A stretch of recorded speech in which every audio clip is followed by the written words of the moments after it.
찬양을 들으면서 어두웠던 마음이 환해지고 또 그리고 지쳐있던 몸이 이렇게 기력을 회복하는 것 같은 경험, 그리스도인이라면 누구나 한 번쯤 있으셨을 텐데요. 멜로디도 멜로디지만 저는 찬양 가사가 그렇게 은혜스러워요. 그렇죠. 맞아요. 깜짝아. 그건데 하고 심령을 파고들잖아요. 맞아. 몰랐어요? 맞아요. 근데 맞아요. 이렇게 찬양 가사가 예수님 목소리로 막 응원가로 위로로 막 들릴 때가 있잖아요. 네. 그렇죠. 자, 그래서 준비한 오늘 올포원이 찬송으로 보는 설교입니다. 찬송을 본다고? 본다고요? 들으면 들었지 본다고 하실 텐데 목사님 그 찬양 가사에 집중하면 뭔가 좀 보이죠? 맞습니다. 예. 이 찬송이 곡조에 있는 기도라고 하잖아요. 그러니까 찬송을 부르다가 보면 제 마음속에 제 영혼이 하나님 앞에 뭔가 이렇게 줄을 대고 내 마음을 드리는 것 같은 예. 진짜 뭔가 보이는 예, 그런 은혜가 있는 것 같아요. 네, 찬송이라고 하는 게 내가 살아가고 내가 늘 바라보는 관점에서 나를 전지적 시점으로 또 다른 나를 볼 수 있는 앵글, 그리고 또 하나님을 볼 수 있는 거, 또 타인을 볼 수 있는 시각. 그래서 굉장히 우리를 시야와 시각을 넓혀주는 기적 같은. 그래서 본다는 말이 정확하게 맞는 말이 같아요. 앵글이 달라지는군요. 그럼요. 네. 그렇죠. 원래 찬양은 그냥 내 안에서 나오는 거라기보다 하나님의 은혜가 우리 가운데 있고 오고 은혜를 경험한 사람들이 하나님께 드리는 일종의 리스판스잖아요. 이렇게 응답이잖아요. 결국 우리는 찬양을 하면서 하나님의 은혜를 보는 것 같아요. 하나님의 은혜. 찬양 가사로 보는 설교를 위해서 목사님들께 특별히 나를 살리는 찬송 한 곡씩을 이렇게 설교로 부탁을 드렸습니다. 보고 듣는 서라운드 입체 설교가 될 것 같은데요. 박태남 목사님께서 오늘 시작해 주시겠습니다. 네.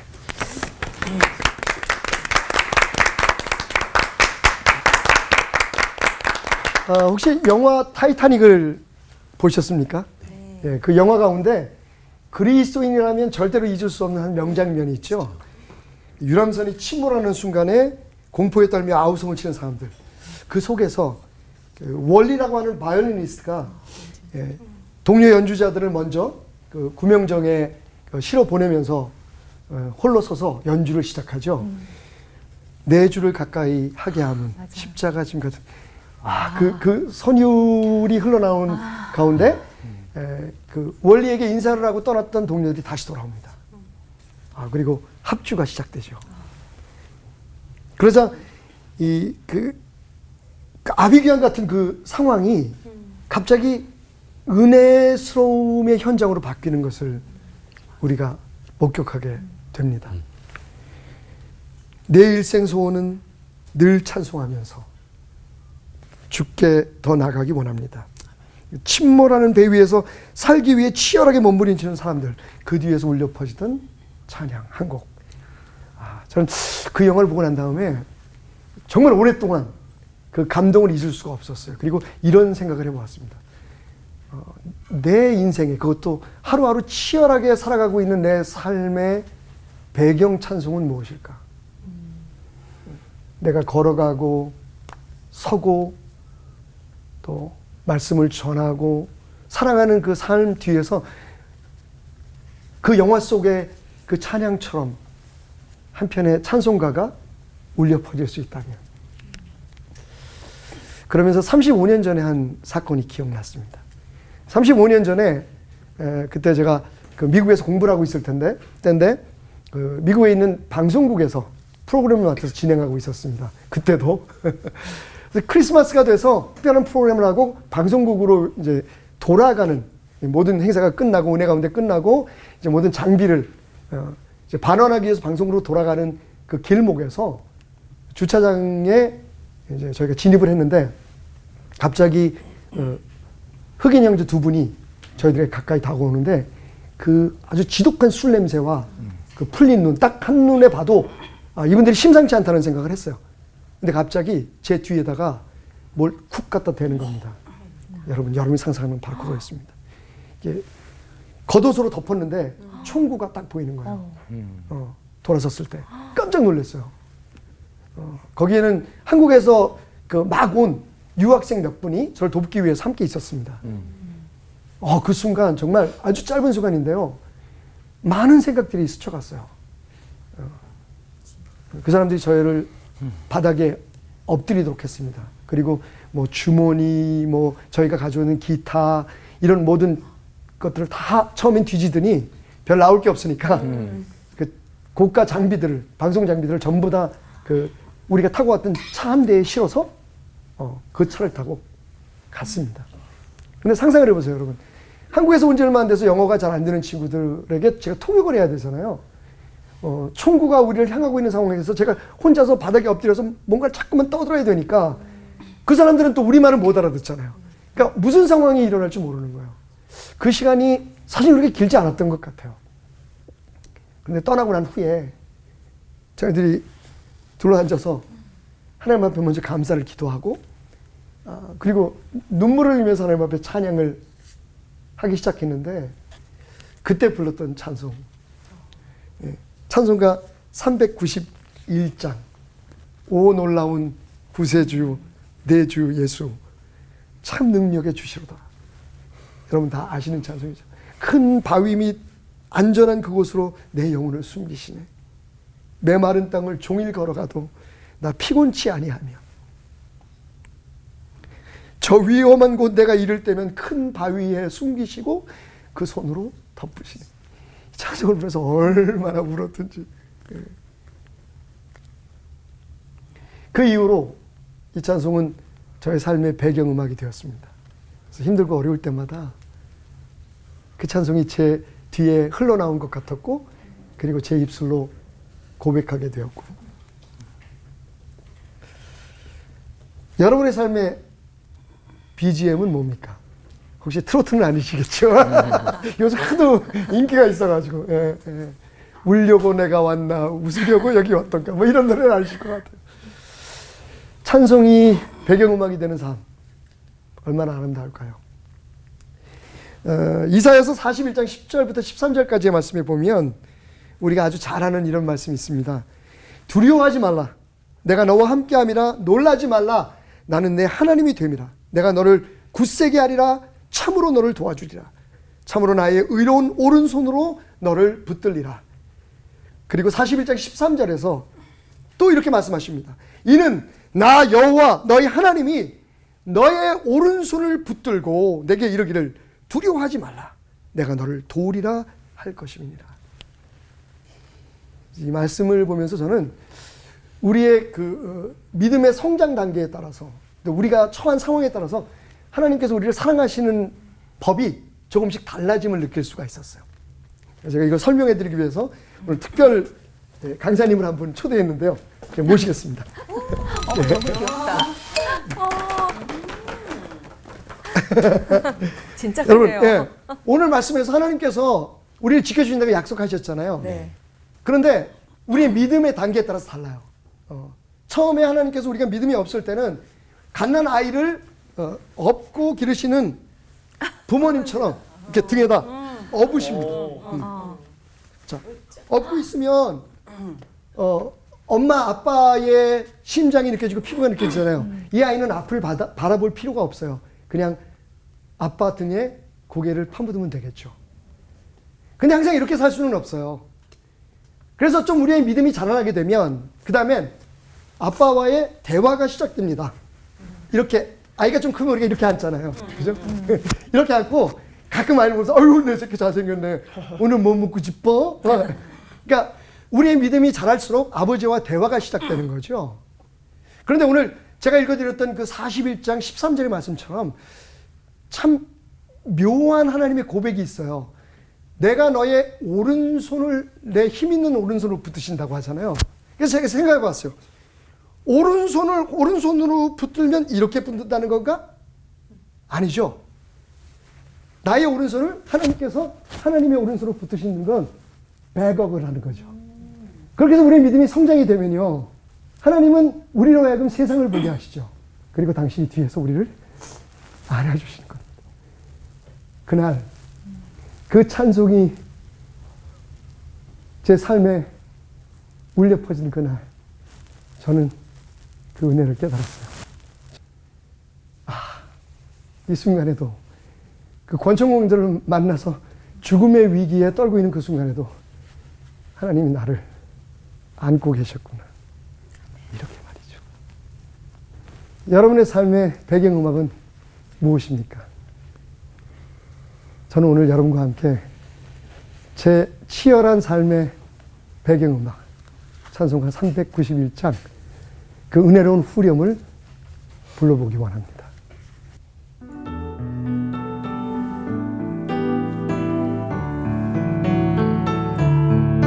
내 마른 땅을 종일 걸어가도 나 피곤치 아니하며 저 위험한 곳 내가 이르면 그 마음에 숨기시고 주 손으로 덮으시네. 내 마른 땅을 종일 걸어가도 나 피곤치 아니하며 저 위험한 곳 내가 이를 때면 큰 바위에 숨기시고 주 손으로 덮으시네.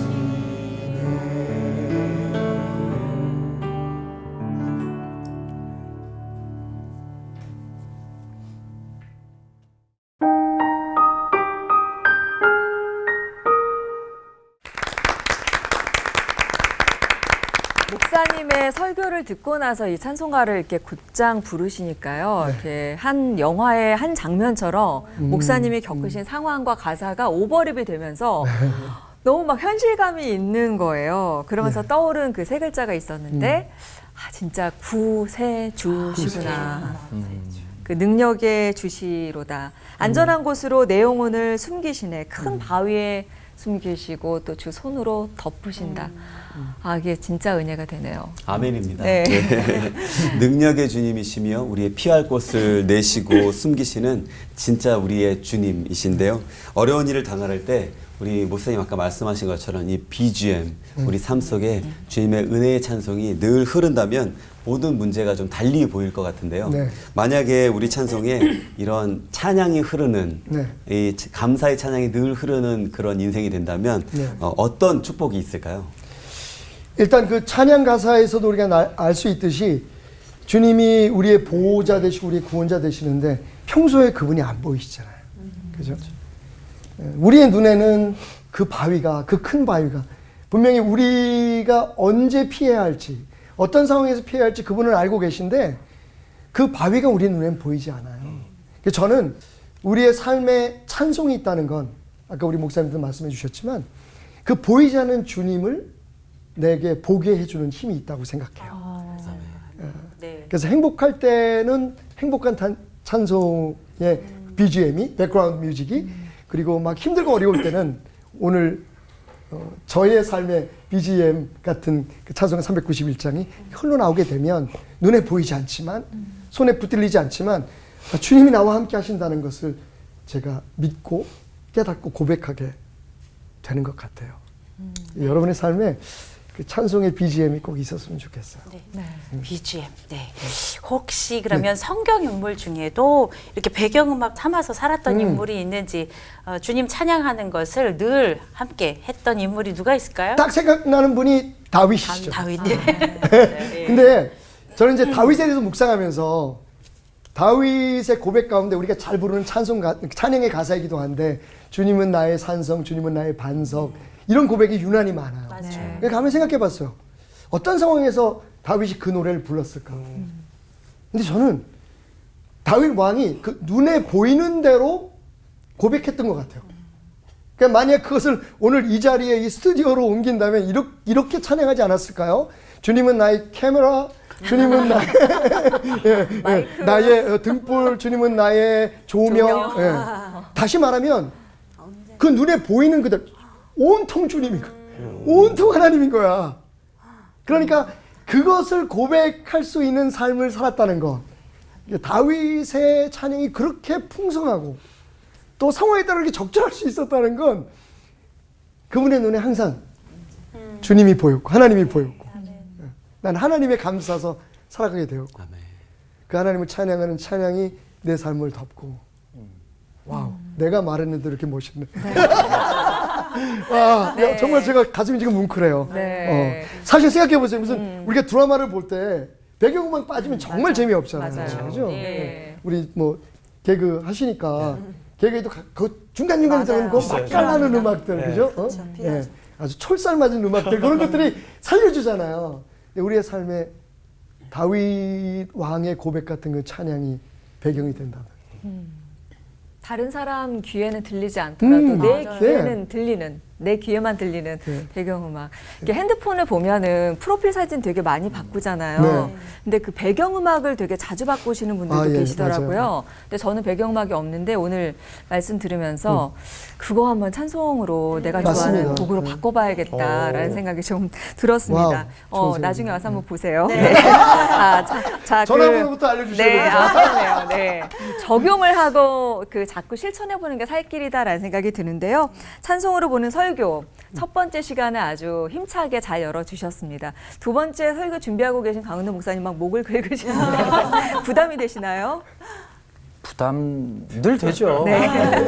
네. 근데 강은호 목사님께서 오늘 준비하신 게 아주 이렇게 조금 먼 옛날 청년 강은도를 살린 찬송이라고 합니다. 네. 지금도 청년 같으신데. 그러게요. 이야, 감사합니다. 벌써 한 33년? 이 된 것 같아요. 이렇게 대학교 들어가서 참 되게 암담하더라고요. 이렇게 뭐 다른 친구들은 너무 똑똑한 애들도 많고 너무 잘하는데 나만 뒤처지는 것 같고 그러니까 그거에 좀 지쳐 있는데 내가 바라봐야 될 건 그런 경쟁이 아니라 하나님의 영광이라는 걸 그때 탁 느끼고 너무너무 감사하고 지금도 힘들 때마다 이 찬양 자주 하는 것 같아요. 엄청난 은혜를 기대하셔도 좋을 것 같습니다. 강은도 목사님의 두 번째 설교 청해 듣겠습니다. 올폰 설교는 되게 짧게 해야 되잖아요. 그래서 이제 뭐 다 뜯어내고 뼈대 중에서도 제일 중요한 것만 얘기를 해야 되니까 제가 성도들한테 가끔씩 그런 질문을 받거든요. 목사님 뭐 신앙생활 할 때 제일 중요한 거 어떤 겁니까? 그럼 간단하게 제가 그 말씀 드려요. 지금 내가 붙들 수 있는 말씀 한 절, 내가 부를 수 있는 찬양 하나만 있으면 넉넉하다. 왜냐하면 설교자로서 열심히 설교를 해요. 근데 사실은 뭐 35분, 40분 설교하고 결단 찬양을 하거든요. 제일 안타까운 게 뭔지 아세요? 결단 찬양에 설교가 다 말린다는 거예요. 거의 가끔씩 제가 그 생각이에요. 설교는 일회용이다. 이게 휘발성이 너무 많은 거예요. 근데 찬양은 깊이 영혼을 남기고 그 일주일을 살게 하거든요. 그런 것 같아요. 수많은 설교와 말씀이 있다 할지라도 그 찬양이 또 한 번 내 삶의 그 자리로 돌아가게 만드는 능력. 다윗이 시편 57편에 보면 굴에 숨어 있을 때 이런 표현이 있거든요. 부재로 붙어 있는 게 제일 힘들 때였어요. 피하고 도망갈 때 잠이 제대로 왔을까요? 밥이나 제대로 먹었을까요? 불안한 현실 속에 얼마나 두려웠을까요? 근데 오히려 내가 내 영혼을 깨우겠다. 비파야 수구마 깨라. 내가 새벽을 깨우겠다. 그러고 나서 그런 이유를 설명하죠. 그건 하나님의 영광이었습니다. 살아가면서. 아까 제가 짧게 얘기했지만 지금 좀 분위기 많이 달라진 것 같은데요. 제가 솔직히 나이 들었다는 생각 거의 안 하고 뭐 보시는 분들이야 뭐 애 같다고 생각하고 가끔씩 권사님들 중에 결혼했냐고 묻는 분들이 계세요. 그래서 죄송합니다. 이건 좀 아닌 것 같네요. 가끔씩 이렇게 왜냐면 이제 녹내장, 백내장 수술하시면 그럴 수 있잖아요. 네. 근데 이제 저도 이제 벌써 그 대학교 1학년 들어갔을 때가 33년이 지났더라고요. 제가 90학번이니까 제가 2023년이잖아요. 서울이 그렇게 흘렀더라고요. 근데 그때 이제 신학과가 어땠냐면 아주 우수한 학생부터 아주 우수한 학생까지. 다시 말해서 아주 우수한 학생부터 그러니까 이 성적 등폭이 엄청납니다. 그러니까 뭐 그 서울에 있는 유명한 대학을 들어가도 수석에서 들어갈 애가 신학과에 들어오기도 하고 참 안타까운 얘기죠. 근데 이제 가서 보니까 도서관에 진광경이 펼쳐지는 거예요. 그 똑똑한 애는 라틴어를 공부하더라고요. 그러니까 이제 중학교 때 영어 끝내고 고등학교 때 신학 가려고 독일어를 혼자 독학하고 라틴어를 공부한 애부터 시작해가지고 들어온 게 은혜라고 계속 기뻐하는 애까지. 네, 뭐 이제 종류가 다양했는데 저는 이제 개척교회 목사들이었으니까 제가 그 저희 교회에서는 거의 시조새 같았단 말이에요. 선배도 없고. 그러니까 이제 선배 따라가는 친구들 또 이렇게 훈련받은 친구들 볼 때마다 자꾸 주눅이 드는 거예요. 그래서 이제 뭐 그 열등감 때문에 열심히 훈련 받으러 돌아다녔던 것 같아요. 막 부산 서울 멀지 않다고 생각하고 그러니까 뭐 경배와 찬양 한 2년 동안 매주 목요일 안 빠지고 부산에서 그래 다녔던 그게 이제 열정이라기보단 열등감이었죠. 근데 그러니까 자꾸 지치더라고요. 그러던 어느 날 이 찬양을 듣고 고백하는데 아 내가 봐야 될 건 내 모습이 아니라 하나님의 영광. 아멘. 그리고 그 동굴에서 말도 안 되잖아요. 이 시적 자유. 동굴에서 무슨 하늘이 보입니까? 궁창이. 그런데 하나님의 영광을 바라보는 순간 내 현실이라고 하는 동굴에 갇혀있던 이 다윗의 현실을 궁창을 열게 하신 하나님의 영광으로 인도하시는 은혜를 경험하게 되는 거죠. 오늘 그리스도인들의 삶의 대부분 얘기들은 동굴 얘기인 것 같아요. 내가 사는 동굴, 아들 동굴, 딸 동굴, 남편 동굴, 아내 동굴, 동굴. 다들 그런 얘기하다 보면서 뭐 계속 그 얘기만 하는 것 같아요. 근데 우리가 그것만 하기에는 시편 57편이 우리에게 굉장히 큰 주는 도전이 크다는 생각이 드는 거예요. 우리가 언제 하나님의 영광을 바라보고 하나님의 궁창 그리고 하나님의 우리의 삶의 모든 곳에 있는 하나님의 영광을 만나는 것. 그래야 오늘을 살 수 있거든요. 마치 하나님의 은혜가 우리를 밥 먹듯이 힘을 내게 하듯이 잠을 자듯이 숨을 쉬듯이 역사할 수 있는 영광이 모든 곳에 펼쳐져 있으니까요. 아멘. 다윗의 이 노래가 저한테 되게 많이 도전을 줬던 것 같아요. 어느 날 동굴만 보이는 순간이 있지 않습니까? 도무지 벗어나지지 않을 것 같은 영적인 공황장애가 느껴지기도 하고 도망가고 싶은 순간에 다윗을 만나게 해주시고 다윗이 마치 저한테 툭 말을 거는 것 같아요. 조금만 눈을 들어봐. 하나님이 함께 하시는 거야. 네 인생 속에서도 하나님 나라의 영광을 볼 수 있는 거고 그 속에서도 하나님의 놀라운 역사를 경험할 수 있는 거야. 오늘 이 찬양이 또 이 말씀이 우리 모두에게 오늘의 현실의 동굴이 아니라 하나님의 궁창을 보고 온 세계 위에 가득한 하나님의 영광을 보게 하는 놀라운 기적의 역사가 있기를 주님의 이름으로 축원합니다. 아멘. 함께 우리 찬양 드렸으면 좋겠는데요. 조금 이제 뭐 찬송가가 아니라서 힘들 수도 있겠지만 함께 우리 찬양하겠습니다.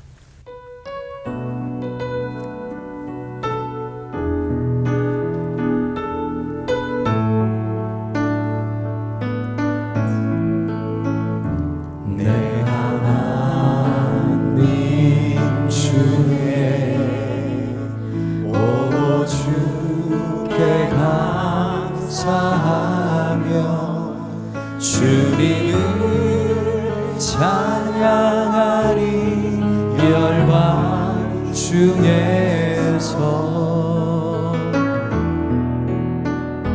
주의 인자는 커서 하늘에 미치고 주의 진리는 넓은 궁창에 이르나니 하늘 위에 주를 높이 들리며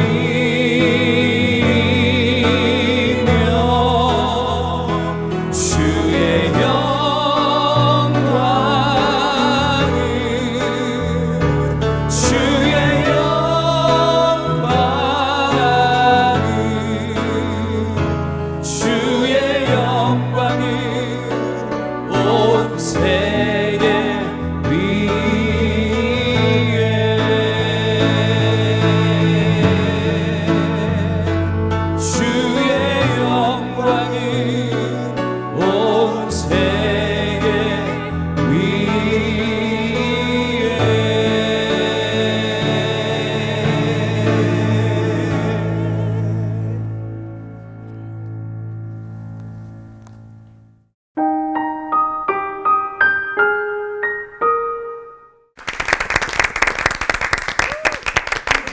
조명을 바꿔서 이렇게 쫙 핀으로 쏴드렸어야 되나라는 생각이 좀 아까 박태남 목사님 찬양할 때부터 들었는데 네, 정말 잘 들었습니다. 이게 내가 만민 중에 이 찬양이 당시에 청년들을 정말 뜨겁게 했던 찬양이었잖아요.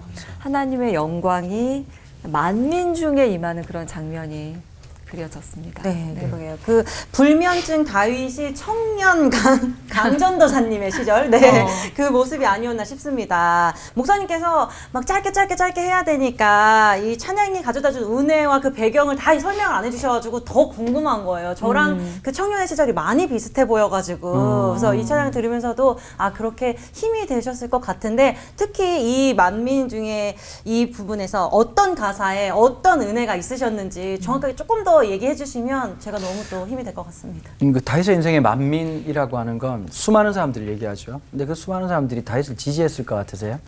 아니죠. 거의 안티예요. 다 안티예요. 그러니까 안티예요. 뭐 사실은 늘 내 편을 찾고 나를 지지해 줄 사람, 내 말 옳다고 얘기할 사람 찾잖아요. 근데 다윗의 인생에는 그런 사람 거의 없었거든요. 그 만민 중에라고 하는 말이 저한테 주는 도전이 너무 큰 거예요.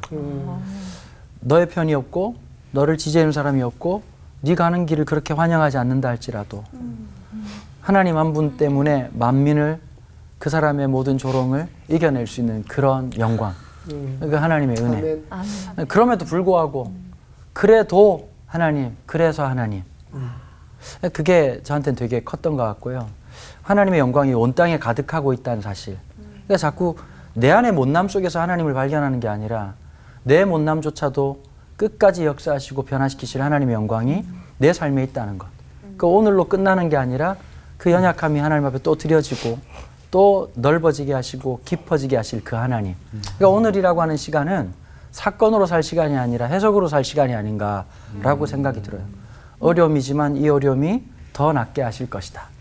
하나님이 오늘 이 순간에 이 고통을 통해서 나를 버리지 않은 것은 나를 그렇게 사랑하시는 분이시기 때문에 아들을 주시기까지 사랑하셨는데 그것보다 더 크게 증명할 방법이 어디 있겠습니까? 아멘.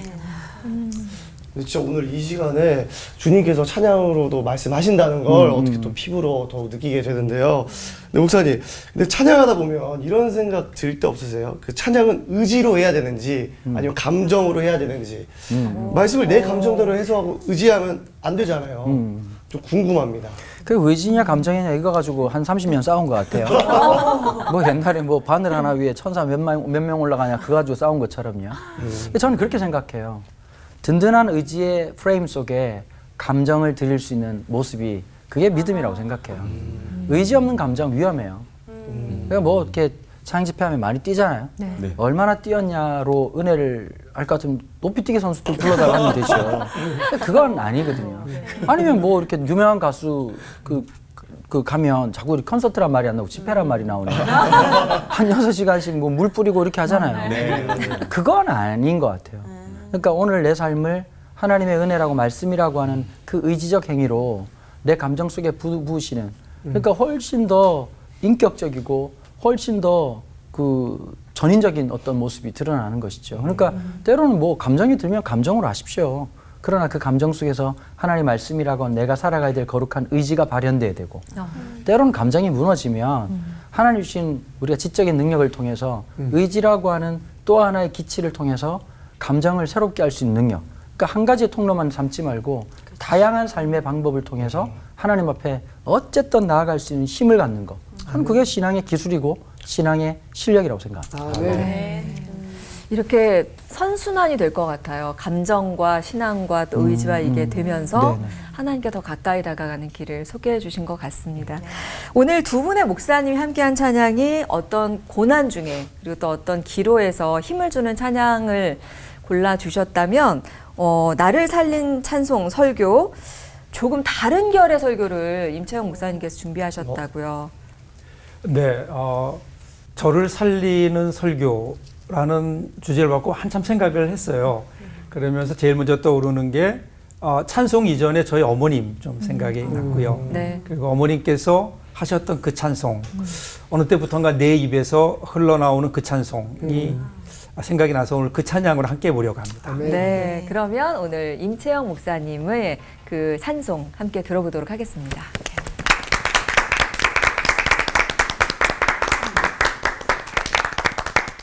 나이가 조금씩 들어가면서 인생을 좀 돌아보는 시간들이 많아져요.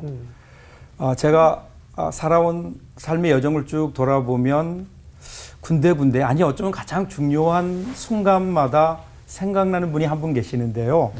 저희 어머니이십니다. 이제 한날에 가셨는데 언제나 그 어머님이 나의 삶 속에 중요한 부분에 함께 계셨고 그리고 어머니를 생각하면 제일 먼저 떠오르는 것이 찬송이었어요.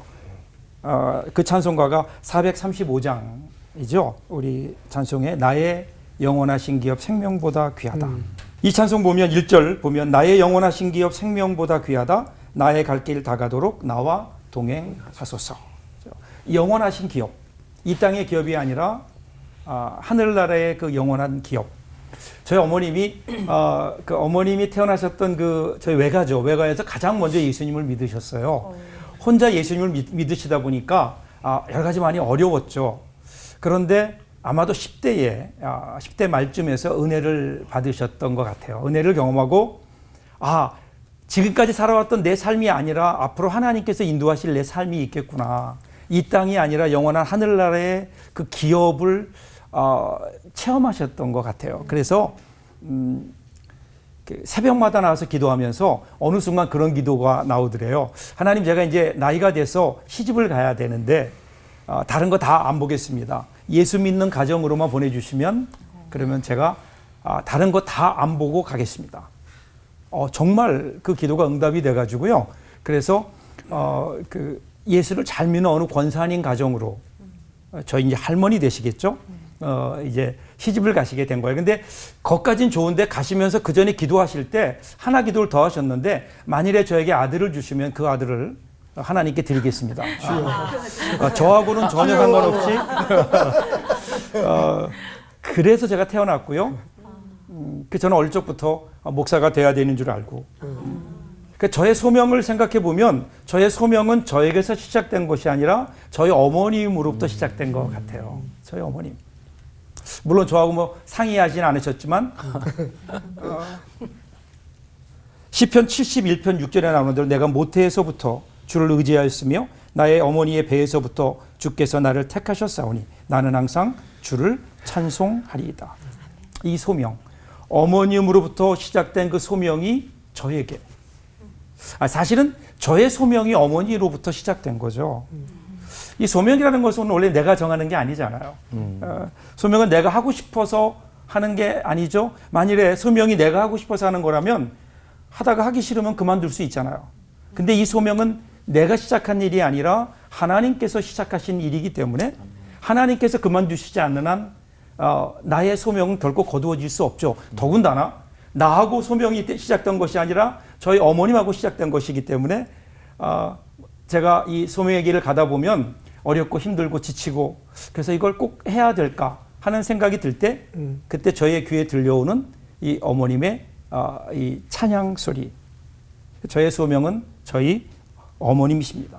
힘들고 어렵지만 끝까지 포기하지 않고 이 길을 갈 수 있는 것. 그것은 이 어머니의 이 찬송 소리가 아닐까. 2절도 보세요. 세상 북이 안일함과 모든 명예 버리고 험한 길을 가는 동안 나와 동행하소서. 저희 어머님이 일생이 그런 것 같아요. 저희 어머님이 이제 예수 믿는 집으로 시집은 오셨지만 저희 할아버님은 예수를 끝까지 반대하시던 분이었어요. 핍박이 심했죠. 저희 할머님은 좋은 권사님이신데 나쁜 시어머니였어요. 그런 분 있죠. 교회에서는 좋은 권사님인데 집에서는 별로 좋지 않은 나쁜 시어머니.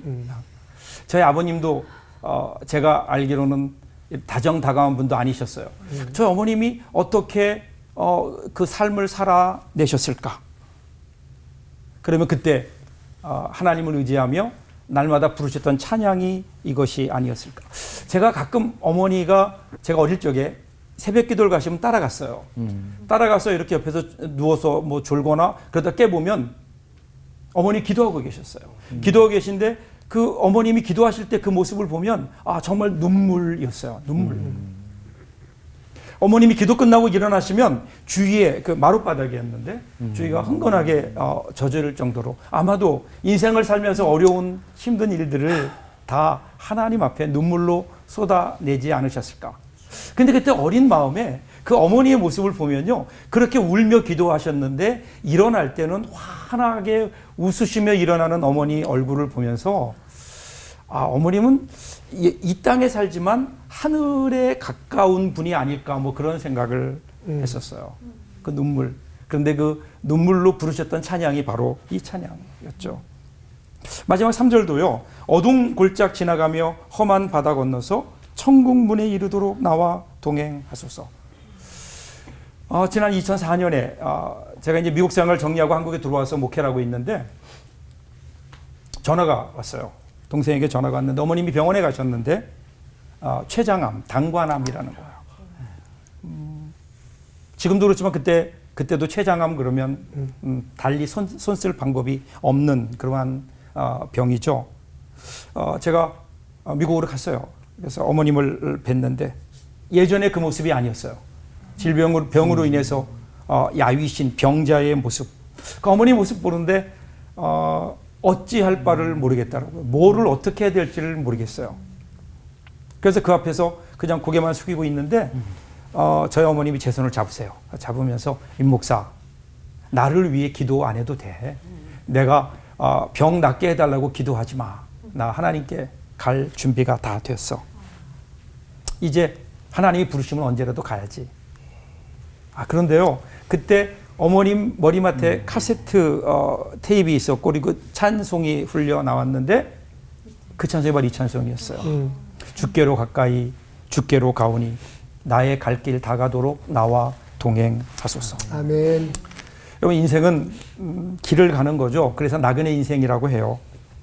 야곱이 말년에 자신의 삶을 돌아보면서 그랬죠. 나그네로서 나는 험악한 세월을 살았다. 우리가 걸어가는 인생길이 바로 그런 것 아닐까요? 근데 이 인생이라고 하는 이 나그네 길을 걸어가는 사람들을 보면 두 부류가 있죠. 한 부류는 방랑자이고 또 다른 부류는 순례자입니다. 방랑자는요. 길은 가는데 어디로 갈지를 모르는 거예요. 그냥 발길 닿는 대로 가는 거예요. 어찌 보면 낭만적으로 들릴지 모르지만 사실은 그 인생은 불행한 인생이죠. 어디서 와서 어디로 가는지 알지 못한 채 그냥 발길 닿는 대로 바람 부는 대로 살다가 그냥 그렇게 사라지는 인생. 또 한 부류의 인생은요. 순례자죠. 어디서 와서 어디로 가는지를 아는 거예요. 영원한 본향, 영원한 기업이 있는 그곳을 향해 한 걸음 두 걸음 비록 힘들고 어렵지만 분명한 목표를 향해 나아가는 주님을 따라 그 발걸음으로 옮겨가는 그 길이 광야길이든 그 길이 아스팔트로 포장된 길이든 상관없이 그 길의 끝에 영원한 기업이 있기에 그 길을 향해 힘있게 나아가는 그 발걸음, 순례자의 발걸음 아니었을까요? 저희 어머님의 발걸음이 그렇지 않았을까? 날마다 주께로 가까이 아멘. 나아가는 순례자들 될 수 있기를 바랍니다. 아멘. 저는 이 찬송 부를 때마다 저희 어머님 생각나는데 여러분들은 이 찬송 부르면서 누구 생각이 나시나요? 누구든 상관없어요. 우리 함께 이 찬양을 부르면서 하나님의 은혜를 함께 나누었으면 좋겠습니다.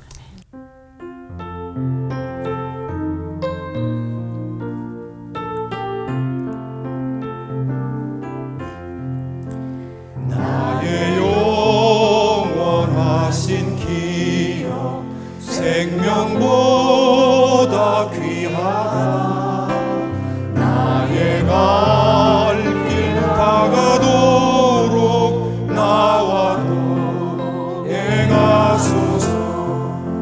주께로 가까이 주께로 가오니 나의 갈 길 다가도록 나와 동행하소서.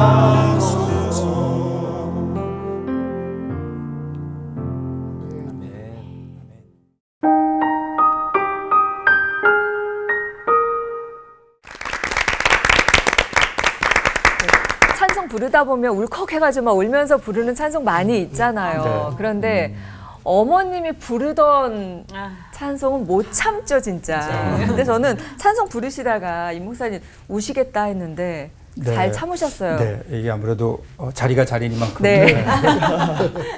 저희가 약간 울컥했어요. 그죠? 네. 어머니 그런 힘든 와중에서도 항상 새벽 예배 때 주님 만나시면서 이 찬양 부르시면서 위로를 많이 받으셨을 것 같은데 목사님은 아드님의 입장에서 옆에서 그렇게 지켜보신 입장에서 특별히 어떤 가사에 어떤 은혜를 받으셨을까 한번 생각나시는 부분이 있을까요? 저희 어머니 모습 보면서 사실은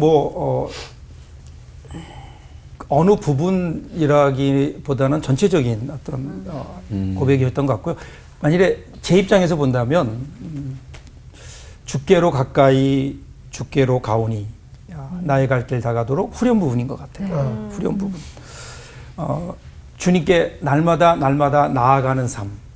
머무는 것이 아니고 다른 데로 새는 게 아니라 날마다 주님 앞으로 나아가는 삶. 저희 어머님이 그런 말씀을 한번 하셨어요. 나는 내 소원이 있다면 나는 내 신앙의 피크가 내 신앙의 최고점이 내가 죽는 순간이었으면 좋겠다. 많은 경우 우리가 인생을 살면서 과거 얘기를 하거든요. 우리 신앙을 얘기하면 내가 옛날에는 내가 뭐 청년부 때는 뭐 군대 갔을 때는 뭐 옛날에 신앙에 가장 빛났던 시간이 과거라면 조금 아쉽죠.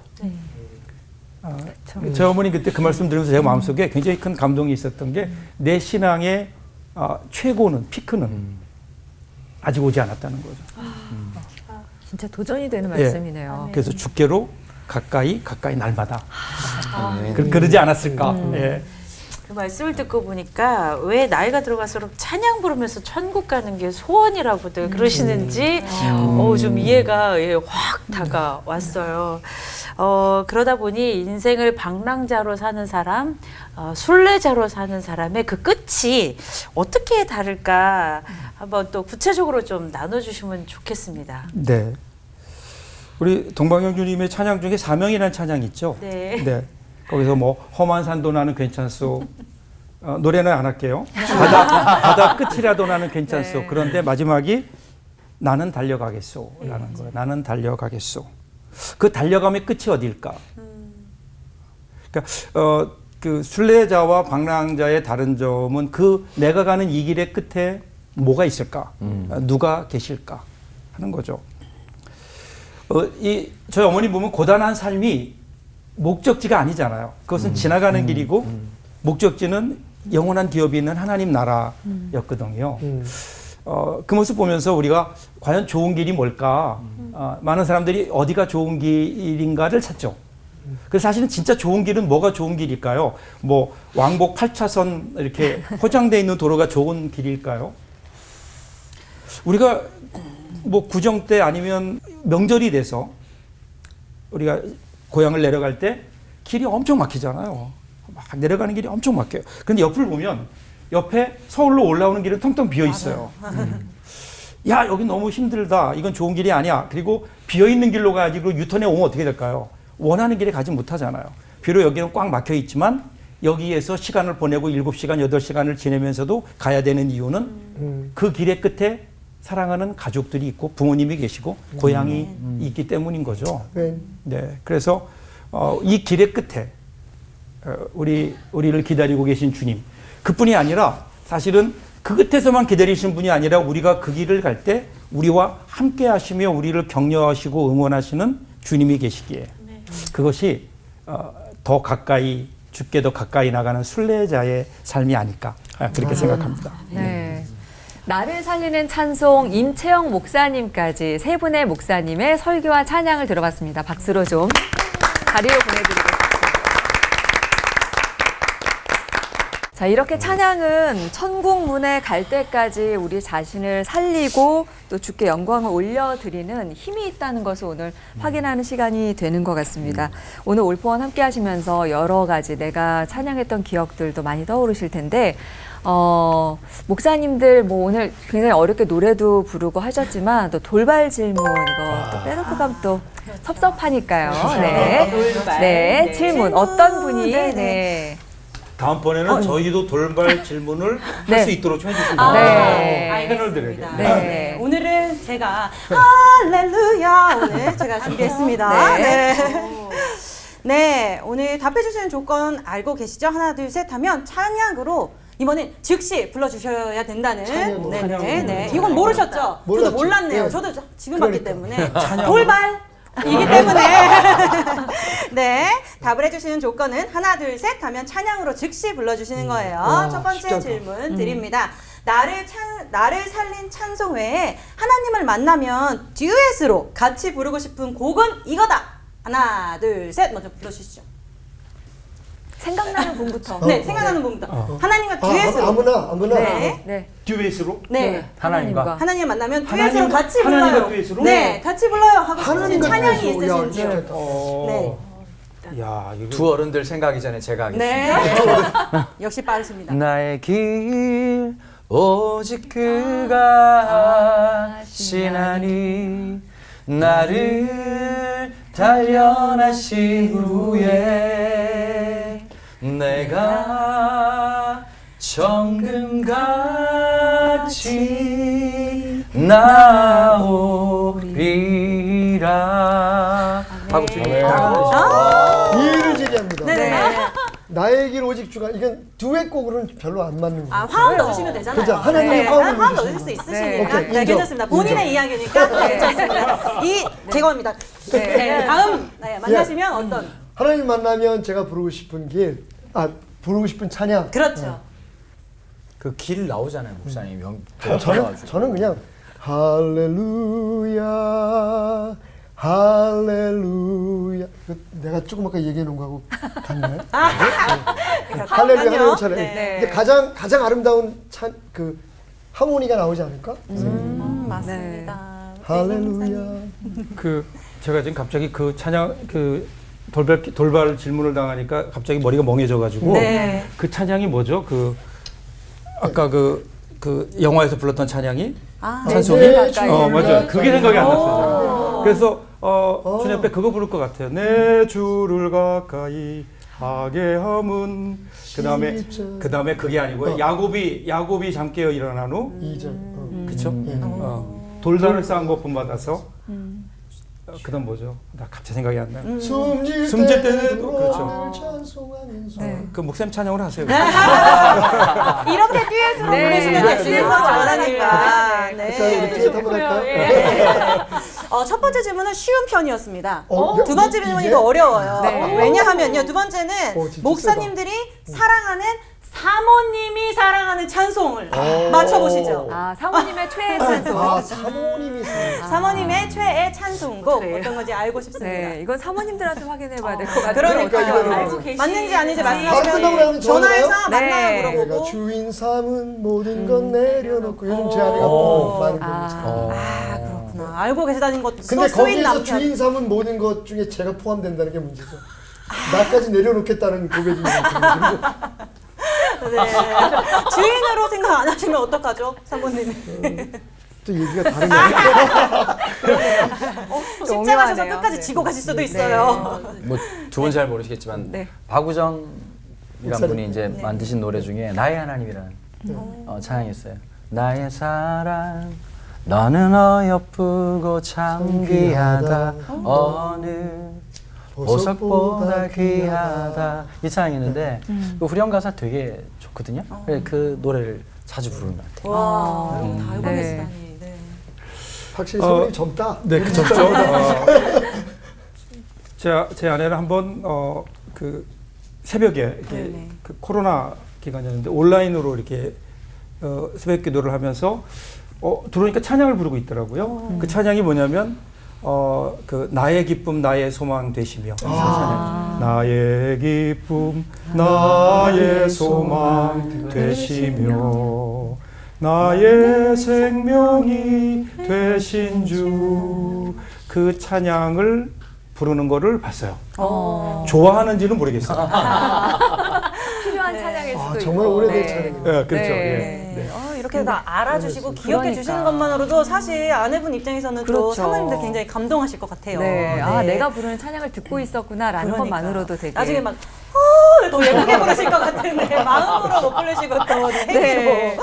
네, 오늘 이렇게 또 아내분의 찬양까지 함께 챙겨봤습니다. 사람마다 참 좋아하고 은혜 받는 찬양이 참 다르구나라는 걸 오늘 느낄 수 있었는데요. 찬송으로 보는 설교 오늘 첫 시간이었는데 세 분 목사님께서 어렵지만 굉장히 은혜롭게 잘 해주신 것 같아요. 정말 은혜의 시간이었고요.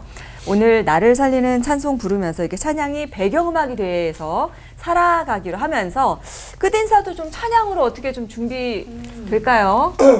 네. 해보겠습니다. 네.